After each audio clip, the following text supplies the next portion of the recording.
Former Congresswoman Debbie Mucarsel-Powell here this morning. Congresswoman, thank you very much for coming in. Good morning, Jim. So I want to start with the notion of no debates. Yeah. I've never, I mean, maybe I'm wrong. Has there ever been a period of time where we had either a major statewide office like Senate or governor where we haven't had a debate? I don't believe so. And look, Jim, this is a man who pled the fifth 75 times to slither away from accountability when he committed Medicare fraud, when he was CEO of the healthcare company. He refuses to stand in the podium next to me because he can't defend his record. His record is indefensible. He knows that everything that he wants to do if he gets back to the Senate, and he wants to become Senate Majority Leader. Just imagine a world where you would miss Mitch McConnell.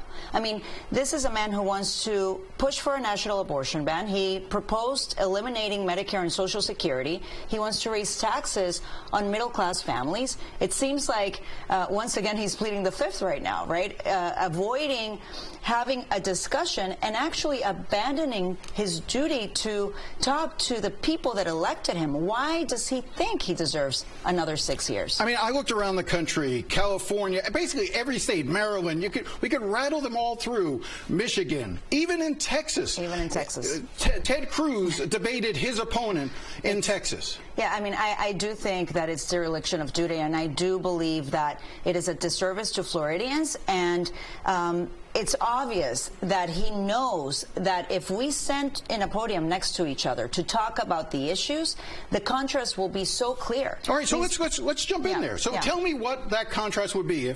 If he were at a podium next to you, what is the contrast that you want voters to know? Well, the first thing that I want everyone to understand is that this man has been in office in government for 14 years.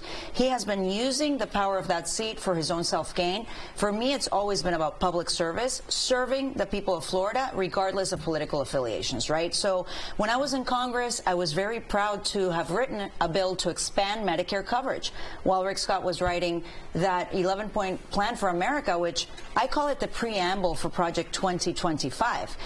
They want to dismantle the Department of Education. I believe we need to fund public schools. I believe we need to support our teachers.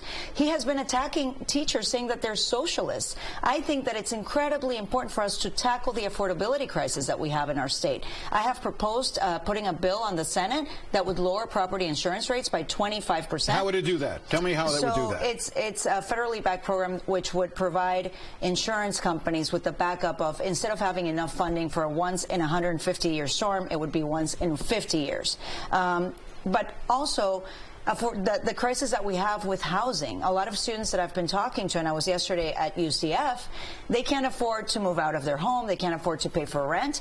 They are worried they can't find a good paying job. And let's talk about one of the most important issues that we face every single day living in the state of Florida, the climate crisis. We know that we are experiencing stronger and stronger storms. We just experienced in the west coast of Florida Hurricane Helene, Hurricane Milton, and Rick Scott has voted against FEMA funding. You see him walking around with his Navy hat, but he has been spreading disinformation on disaster relief, which puts at risk the people that have lost everything, that they don't know where to begin. And I can tell you, Jim, I have spoken to these families. They didn't have an insurance policy because they couldn't afford it. They're left with nothing, and they don't think that there's relief available to them through FEMA. You talked about you being on the campus of the University of Central Florida. Yeah. Young people, generally speaking, I feel like I'm in deja vu all over again, because it seems like every election cycle, particularly presidential election cycles, we start with the premise, well, if young people can turn out to vote, this election will go very differently than it might if the young people don't. And yet we never really see young people turning out in the numbers that truly represents them in terms of their power in the electorate. So what is it that you're seeing on campuses, and why do you have any confidence that young people will actually turn out? So first of all, we have to go to where they're at, right? So I was there on campus. They had a tailgate party. They had a big game at UCF. There were so many students there. And I wanted to remind them that they have the power to really take charge of their life with all the things that they're struggling with and all the issues that they care about, which is the climate crisis, reducing gun violence, something that is very important to me. I lost my father to gun violence.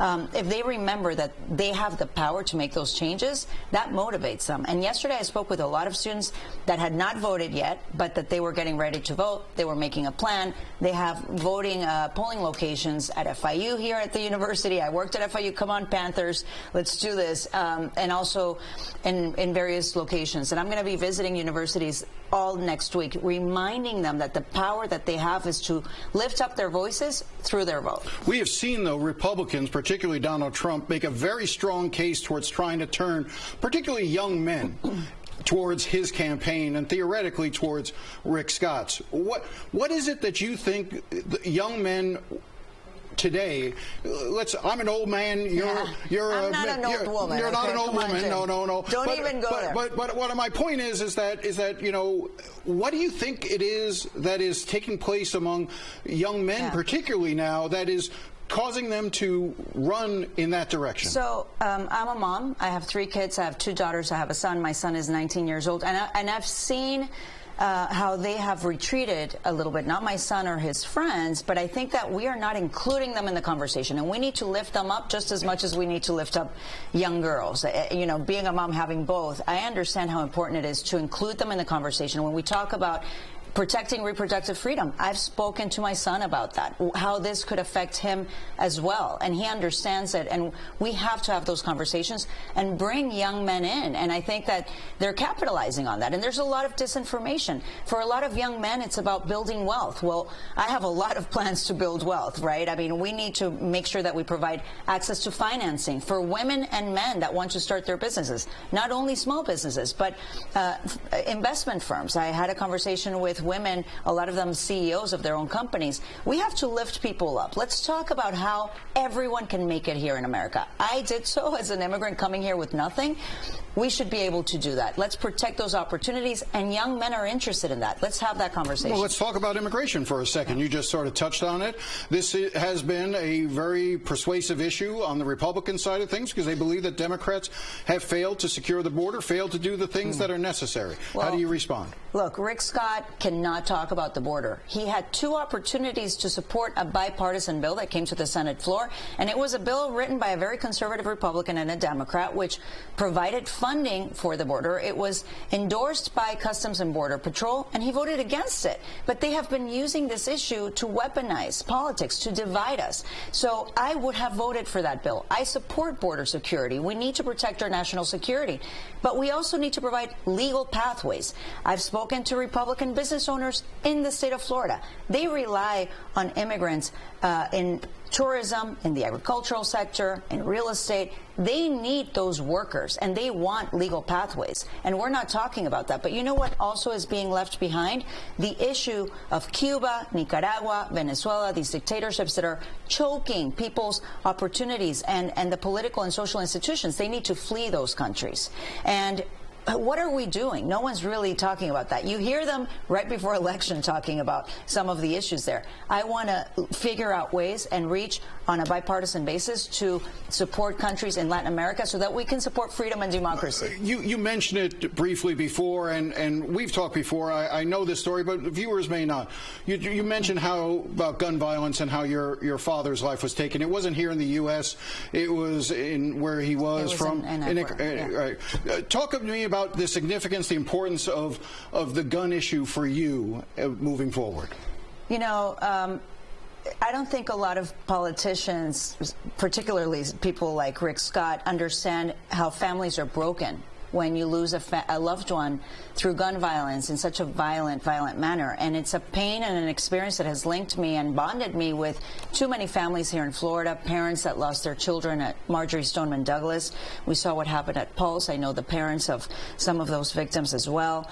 And it is the greatest moral failure that we have done nothing to address this issue, that we continue to see our children being killed at schools, at theaters. We need to act. We need to pass a universal background check bill. we know that the majority of Americans and the majority of Floridians support that action. And it's an issue that resonates with everyone. Why are we not talking about that? It's an issue that I talk about with Floridians, and I think that that's also why they're supporting. These would have been great issues to have a debate about.